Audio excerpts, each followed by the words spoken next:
My girlfriend and I got into a fight regarding the topic of rope and she is threatening to leave me. A couple of days ago, my girlfriend was reading some feminist article. The article said, any man that has intimacy with a woman who has been drinking should be charged with rope. My girlfriend asked me what I thought of that and I said I don't think it's that simple and you can't just automatically say that any man who has intimacy with a woman who has been drinking is a rapist. That's absolutely ridiculous. There are too many variables to consider to make such a broad statement. As soon as the words came out of my mouth, her whole demeanor changed, and her response was dripping in condescension. Really, what other information would you need? It seems pretty clear to me. I told her that if she considered that to be clear, I'm a little worried about her sense of free thinking. For instance, the most obvious question, what if they're both intoxicated? How much does she need to have had before he becomes a rapist? What about if the situation was reversed and it was the man that had been drinking? Would that make her a rapist? What if she was the one to initiate the intimacy? These are all relevant questions to be answered. This is info I would expect to know before just saying a man is a rapist if he sleeps with an intoxicated woman. At that point my girlfriend became visibly angry. Her response was, if the woman has been drinking and she is even a buzz, the man is a rapist.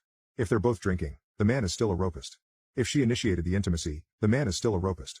Then in the reverse situation the woman is the rapist? I asked. She laughed with a condescension that made my blood boil and she said, don't be stupid. The only way a woman could rope a man is if she had a gun or something and put something up his back door. If he gets a stiffy, it's not rope. I was and still am floored by her hypocrisy and ignorance. Needless to say, this argument escalated. Further than it should have to the point that we were actually yelling at each other. Finally, I had to just walk away. I went for a walk and when I got back, she was sitting on the couch. Without even looking at me, she said if I don't change my way of thinking immediately, she's moving out. To which I responded, I would offer to help you pack, but you don't need a man's help with that. And I went to bed. We didn't speak to each other for 2 days and had been walking around the house, ignoring each other. But yesterday morning she said to me, you know, you were a rapist because we had intimacy the night of my best friend's wedding. We were both hammered at the wedding, we went back to our hotel room, and she initiated some of the wildest intimacy we ever had. But that last statement was the last straw for me. I told her I would not ask her to change what she thinks the way she demanded I do, but if she really felt I did that to her, then we are done, and she needs to move out. Then today, she went to work. She sent me an email that says, I would never call the police on you because I know you never intended to rope me and I completely forgive you. I'd even be willing to forget everything that has happened. All I ask is that you simply acknowledge that you did that to me and that men who have intimacy with intoxicated women are rapists. That's all I'm asking. I did not, nor will I respond to that. Later on, I received another email from my girlfriend. In it she said, after talking to my mom and my sister, they both told me I should be ashamed of myself for even thinking that you had did that to me. And I've given it some thought, and I no longer think that. I'm sorry for saying that. I know you would never do that to me. I gave some thought to it and this time I did respond. I said, thank you for the apology. And your apology is accepted. Unfortunately, I still can't continue in the relationship. I'm relieved that you no longer feel that way, but it was because your mom and sister told you it was wrong. That doesn't take away from the fact you did believe it, and if they had not said what they said or even if they agreed with you, you would still feel that way, and that is something I cannot rectify in my heart. I feel as though you are a stranger to me and not a stranger I have any desire to get to know. Sometimes what you say cannot be fixed with I'm sorry. This is one of those times. I wish nothing but the best for you and I hope you find someone that will make you happy. I can't be that person. She has not responded.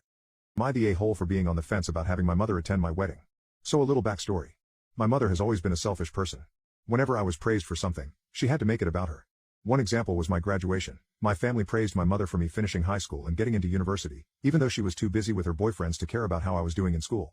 My mother separated from her ex-husband in 2020, and me being a good daughter, wanted to help her out and offered for her to move in with me until she could get back on her feet and find her place to live.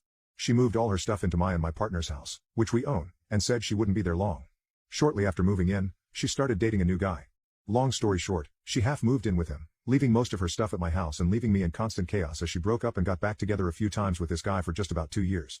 Finally, when things ended with boyfriend number 1, she got together with boyfriend number 2 a couple of weeks, maybe a month, later, and I finally kicked her out. That was about a year ago. Well, in April this year, I got engaged to my partner, 29M, of 7 years. I was so excited and started planning our wedding for the following year. My mother seemed happy about the engagement, saying she wanted to be involved. I do not ask for help very quickly, so I have been working on getting vendors lined up and that stuff. 3 months after my engagement, my mother stopped by and asked that I take a curtain day off work cause she was having a party and wanted me to be there. It was a surprise, but I needed to be there. As I work quite a lot, I said I would do my best to be there. About a week later, I got home from work, and my fiancé asks if I have been on Facebook. As I was working, I didn't check Facebook that day. I opened the app on my phone, and the first thing on my feed is an invitation to the party my mother is having. She announced that she is now engaged to boyfriend number 2 and they are having a huge party to celebrate. I felt utterly lost for words. She hijacked my engagement, making hers so much more significant to overshadow mine. I was selfishly hoping that the 10 months left before my wedding would have been about me and I would have the support of my mother by my side, but instead, she has done this. I am angry that she couldn't let me have this one thing and has taken any possible excitement out of this for me. I am now in a constant state of anxiety that anything I try to do with her, she will turn it around to be about her wedding. I had been planning to do wedding dress shopping soon and had hoped she would be a part of that, but now I am concerned that instead of being there for me, she will be trying on her dresses. Pensive face. It has never been my dream to plan my first wedding while my mother plans her second. I am on the fence about having her involved in anything wedding related due to the fear it will be overlooked by my family when my mother redirects the attention to her. I bent my PP and now it's in the shape of a boomerang.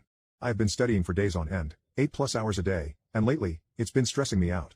I've also been taking a lot of caffeine in order to stay focused, which is not something I usually do, and today I took too much, which resulted in me becoming both extra anxious and extra aroused. After a full day sitting on my butt staring at my screen, I couldn't take it anymore. I grabbed my wife off the couch, led her to our room, and we started making out. Eventually, we were both revved up and decided to take it up a notch. The F-up happened while I was humping the missus in the position colloquially known as doggy style, one of our favorites. Usually, my better half prefers an average speed and intensity, but today she was not feeling that, so I decided to turn up the heat with some tough love, if you catch my drift. In other words, I start to get faster and more vigorous with my thrusting.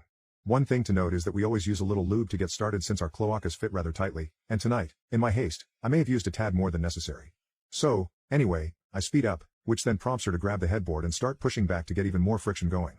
This is where we start to head into deliciously dangerous waters because as things begin to get juicer, my wife starts to get there. At this point, you're probably thinking, what the F, op? This is just a story about you effing your wife. Get to the F up already, you booty hat. But don't worry because here it nuts. As my wife starts to climax, she begins to shake, arching and curving her back repeatedly. Obviously, this makes me start to get there, so my movements become less controlled and focused until my over-lubricated dingling slips out and, slam. We were both moving too fast to react. Without realizing it, I crunched my very erect PP right into her booty cheek as she brought it down on top with real mile per hour, and I felt my PP literally bend in half. Pain immediately rushes through my member as I roll over in agony, ruining the delicious climaxes we were having and making my wife feel super bad. As my dingling shrinks back down to normal size, I see two distinct bumps that shouldn't be there and shriek. As soon as they gain consciousness, every little boy unconsciously promises to take good care of their PP, provide for it, keep it out of harm's way, and make sure he feels safe. Now I've broken that sacred oath, and it sucks. My wife keeps apologizing. I tell her it's not her fault. She wants to try again in a few minutes, and I'm like, are you freaking insane? I just ruptured the fibers of my PP, you atrony gremlin. She asks me if I want a hand job and grabs my dingling, causing me to scream in pain and again go, what the F? No, thank you, my dear. An even tighter grip is not what's going to help me in this situation. Now my dingling is swollen and throbbing, and I can't touch it without wincing. I don't think I'll be getting any more study breaks for a few days.